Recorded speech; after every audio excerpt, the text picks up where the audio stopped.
Yo, what is up guys? Welcome back to another Warcraft replay here as we just get into it, I guess. Loading screen was kind of fast this time. Undead Mirror, this was the one I did talk about in the previous video, and yeah, I guess I'll just stick to WFZ's perspective here, who will be spawning in as the red undead in the bottom left. His opponent 120 will be spawning in as the blue undead in the top right. Graveyard first, like really fast for both sides. I guess this is how it goes for Crypt Lord first, because this is what this game is going to be. One of the reasons why I chose it. So I'm curious to see how the Crypt Lord performs in a 1v1 scenario.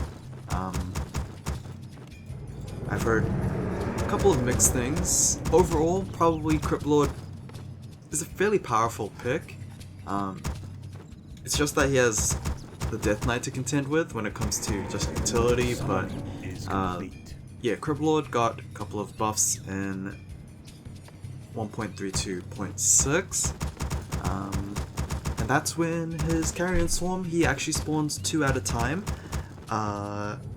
Maybe some stat changes. I don't really remember anything else other than just getting double the amount of Carrion Beetles, and I believe you can have up to 6. So yeah, that's indeed a lot. 120, or WFZ. Yikes, he is spamming those pings quite a lot there, or his rally points. But Graveyard Rush will lead into the Crypt Fiend transition, so lots of spiders at both sides, I imagine. Both players are going to suffer a little bit. They are going off of 2 ghouls. The most optimal number of ghouls is usually 3, so both players might suffer with a little bit of lumber shortage. Plus they're going Crypt Fiends anyway, so they also take a bit of lumber as well. So whether or not these guys are going to keep up with their ziggurats, or they'll have to invest into necropolises, we'll have to see. So yeah, both players basically doing the same thing, drawing out the Ogre Warrior camp for a little bit of extra damage there. You can see Ogre Warrior already pretty low HP, pretty chipped up, as they are going to have Carrion Swarm first for both sides there. Skeleton Stick being picked up for WFZ, meanwhile 120 also picking up the Sack Skull, so he might be looking for some more powerful creep camps after this one, just to benefit off of that additional HP regen. 120 is also going to be sending one of his beetles to go for some early scouting. Meanwhile, WFZ is just going to send all his beetles possibly for some scouting as well, maybe doing some additional damage to a creep camp, as the Sack Skull is going to get used onto this Goblin Lab, and yeah, it's going to be made of quick work, because just having skeletons and beetles at the same time, this is a lot more than I guess a Farseer would have with his Spirit Wolves, and a lot more that a Keeper would have at this stage in the game. Obviously Keeper would have a lot more once he gets level 3 Force of Nature, but yeah, Crypt Lord's a very nice middle ground, to be honest. So difference in camps here, Goblin Lab for 120, meanwhile WFZ gone for this Murloc camp here, is going to pick up Ring as well as Cloak of Shadows. He also has a Sack Skull for this gold mine, I believe, and there we go there. So I believe that was 120 skeleton that died, so he should be aware of this impending expansion being placed down. Gold mine also going down as well. Still, he is just going to be just farming it out here, probably not confident in actually getting that cancel on the base. As I did switch over to Fog of War, 120 is aware of the blight being placed down. I mean, of course, cannot always definitively say that this is going to be an expansion, but I mean, why else would you be clearing that gold mine fairly early on? Army supplies are pretty similar for both sides, 23 versus 27, slight advantage for 120, and the heroes are basically the same. 120 does have the Scroll of the Beast, but WFZ has +7 armor thanks to the ring, and yes, it's just the ring. Oh, he also has a +4 ring, okay. 4 + 3, obviously 7. Lots of beetles actually dying on both sides, but not much experience has been gained. The Beast Scroll is actually doing a lot of work for 120. Having that additional damage is it's starting to rack up a lot. Crypt is gonna go down, however, for 120. But I guess his task is done. Able to force the cancel on that haunted gold mine. Might just be worth a couple of Crypt kills here. You might even get some return kills as well, but Nubian Tower is making it very difficult for the spiders to retreat. We do have Impale learned for both of the heroes here, but whether or not they're going to toss it is a bit of a question.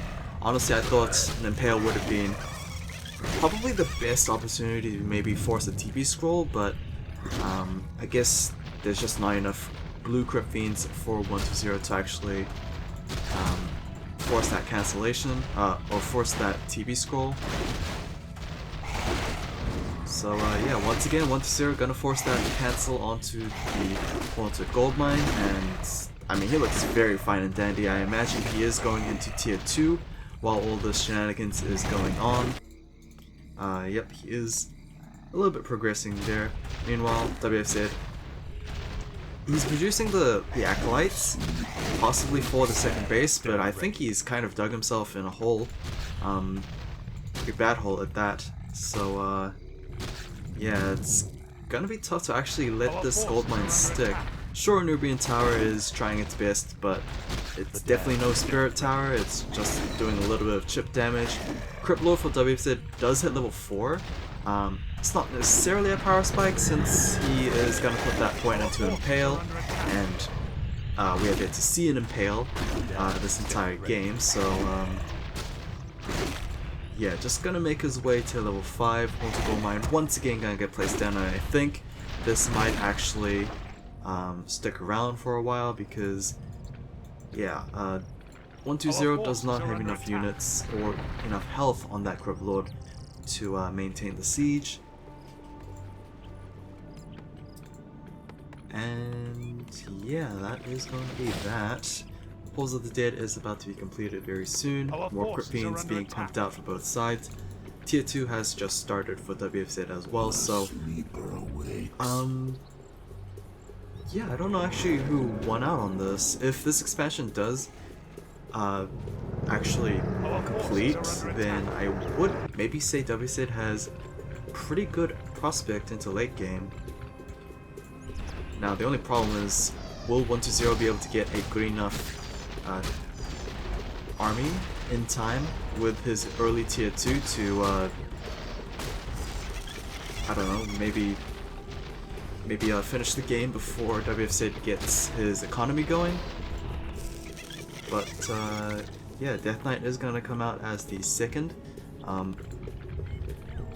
Probably is the go-to second hero for Crypt Lord first, because I mean, as you can see, the Undead without Death Knight is kind of struggling keeping these units alive there, as both sides did lose units constantly.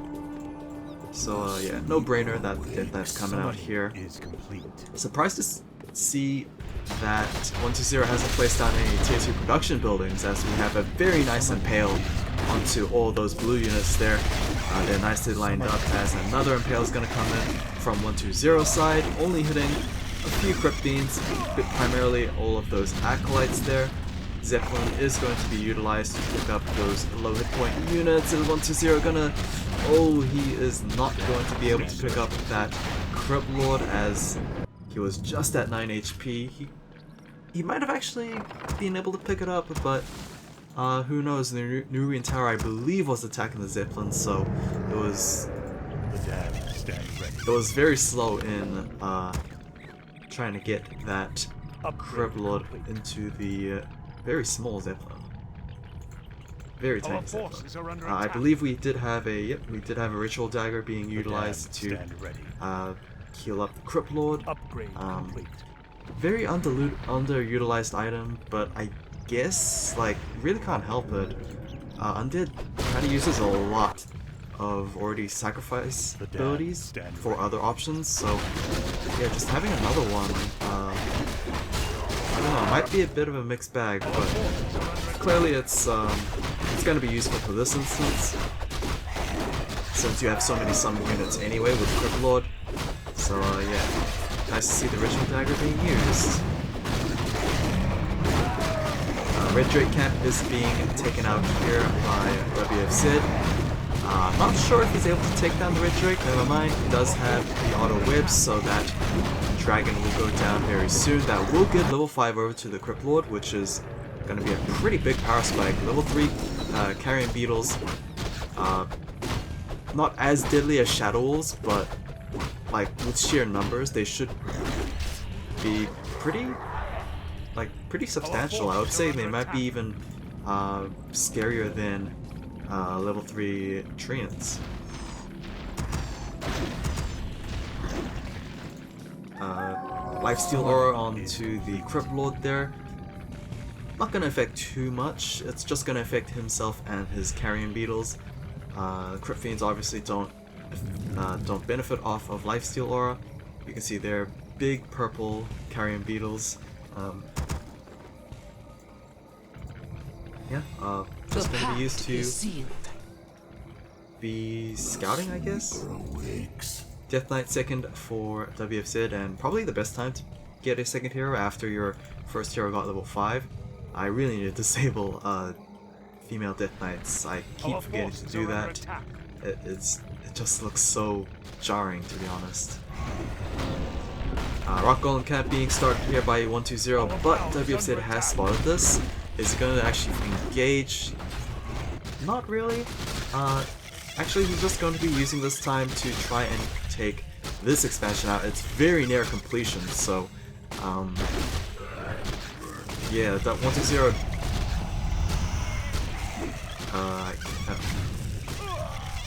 Okay, never mind. I was gonna say that WFZ doesn't have much time, but he's not even going to focus fire the Haunted Golemine. He is just going to be engaging on this fight.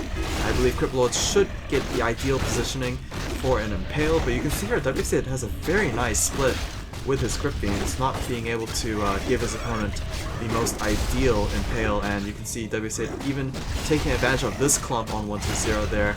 Yikes.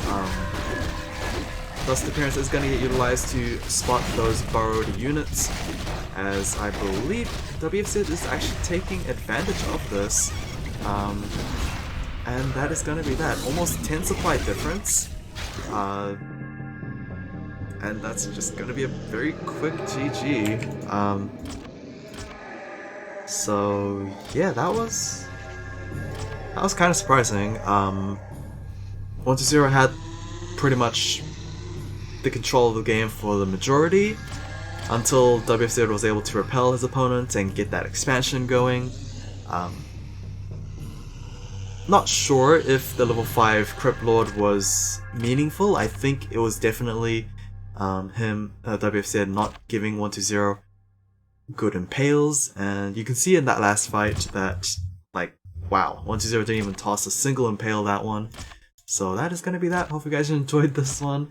Not sure what my opinion is on Crypt Lord first, but it's probably not as boring to watch as, I guess, Keeper first. So yeah, I'll see you guys in next time. Take care.